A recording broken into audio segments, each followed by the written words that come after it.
Tellier pour le groupe de la Gauche démocrate et républicaine.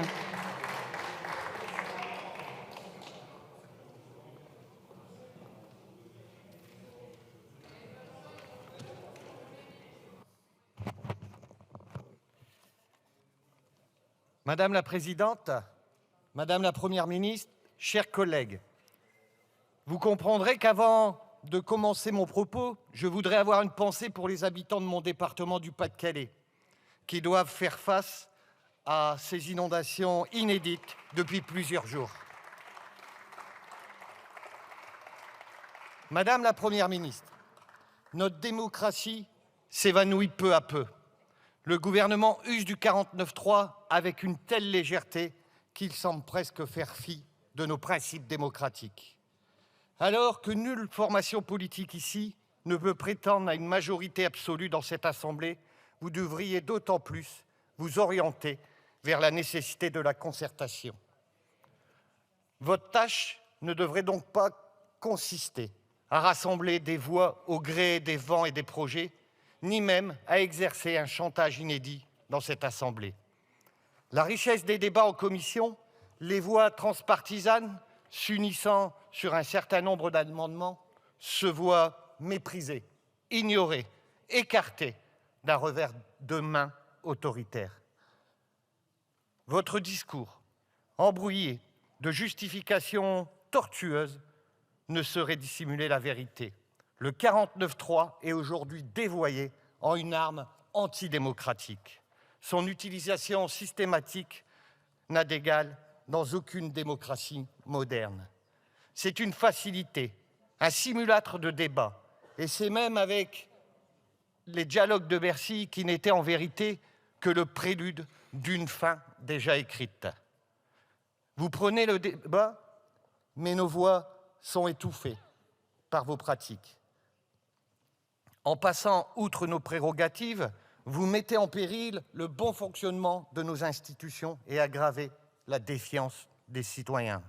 D'ailleurs, votre intention d'utiliser cet article exprimé bien avant la présentation du projet de loi témoigne d'une marque criante de considération non seulement envers les parlementaires, mais aussi envers les concitoyens. Cette parodie n'est pas à la hauteur de notre pays. Vous avez dit, Madame la Première ministre, que la discussion budgétaire se déroulait à un rythme particulièrement lent. Quelle belle affaire! N'est-il pas essentiel d'accorder à notre démocratie toutes les ressources et tout le temps nécessaire sans rien lui retenir dans son droit tout entier à s'exprimer sur un sujet d'une telle importance que le budget?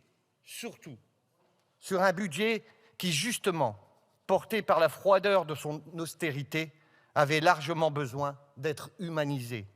Car quid de l'humain dans cette affaire? Où se terrent les réelles mesures pour le pouvoir d'achat, la santé, l'éducation, l'emploi?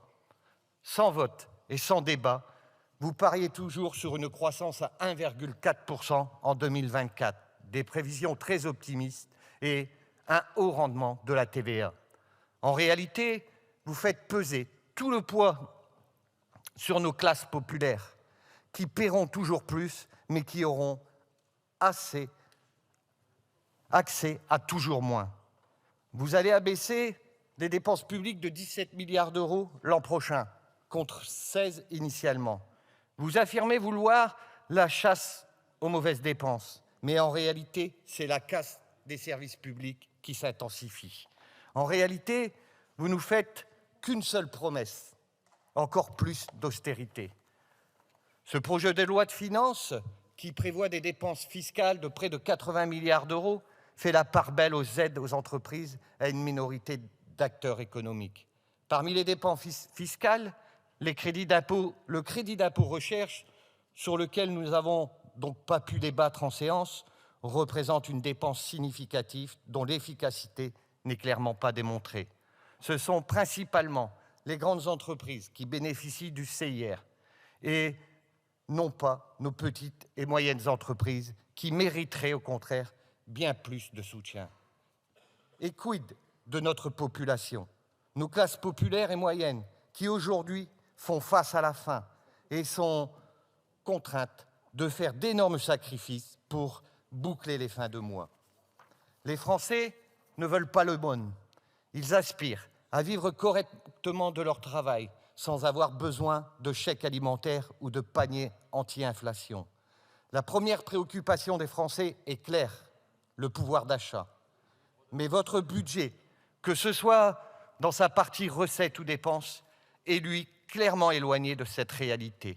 Dans un contexte où l'inflation alimentaire atteint un taux alarmant de 20%, la hausse des prix de toutes parts exerce une pression considérable sur les ménages les plus vulnérables ainsi que sur les travailleurs pauvres. Oui, c'est notre paradoxe. Une France si riche, mais où de nombreux travailleurs peinent à joindre les deux bouts. Et c'est d'autant plus vrai pour nos concitoyens des Outre-mer. Madame la Première ministre, la grande pauvreté est 5 à 15 fois plus fréquente dans les départements d'Outre-mer qu'en France métropolitaine. Comment pouvons-nous accepter aujourd'hui, à l'horizon 2024 ? Même s'il faut noter quelques financements supplémentaires, c'est loin d'être un rattrapage suffisant du retard du développement que subissent les territoires ultramarins depuis très longtemps.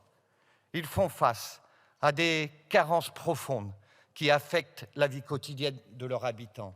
Rappelons-nous l'état précaire du logement, l'ampleur de l'habitat indigne, les infrastructures, les routes, les obstacles à l'accès à l'eau potable. Ces problèmes ne sont pas seulement des statistiques, ce sont des réalités vécues qui affectent des centaines de milliers de nos concitoyens.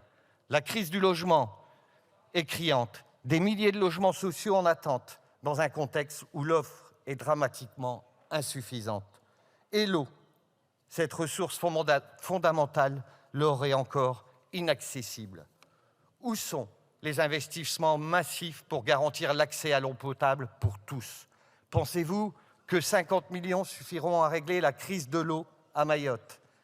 Ces budgets, tout comme ceux qui l'ont précédé, ne parviennent pas à renverser le non-développement qui ronge les territoires ultramarins. Il faut aussi dire un mot sur le nucléaire. Comme le dit le président de la Polynésie, la dette nucléaire est une bombe économique et sociale. Ce budget, qui privilégie fortement la dissuasion nucléaire dans son volet défense, reste beaucoup plus discret en ce qui concerne le dédommagement des victimes des 30 années d'essais nucléaires. Madame la Première ministre, avec ce processus budgétaire écourté et réduit à une simple formalité, vous nous soumettez aujourd'hui un texte qui ne répond pas aux besoins et aux aspirations de nos concitoyens. Les riches sont choyés, pendant que les pauvres portent le fardeau. Et au-delà même du budget, aujourd'hui, nous devons nous interroger sur l'état de notre démocratie. Nous devons pouvoir débattre dans cet édifice qu'est l'Assemblée nationale, témoin silencieux de l'histoire qui incarne l'esprit de la démocratie. Il est de notre devoir de préserver son âme, de garantir que chaque tribune continue à résonner des débats et des idéaux démocratiques qui l'ont façonné. Nous avons d'ailleurs le plaisir, tous les jours, mes chers collègues, d'ouvrir ses portes aux nombreux jeunes élèves de nos circonscriptions, leur permettant de toucher du bout des doigts l'histoire et de les éveiller à leur citoyenneté. Mais il y a une ombre au tableau, une dissonance entre le lieu et son essence. L'Assemblée ne doit pas devenir un musée de la démocratie. Elle doit en être l'incarnation vivante. Si nous laissons cet endroit perdre de son sens, ces mêmes élèves et les générations futures qui les suivront ne visiteront plus qu'une coquille vide. C'est dans cet esprit, pour toutes ces raisons et bien d'autres, que le groupe GDR votera évidemment pour la motion de censure. Merci, Monsieur Tellier. La parole est à Monsieur le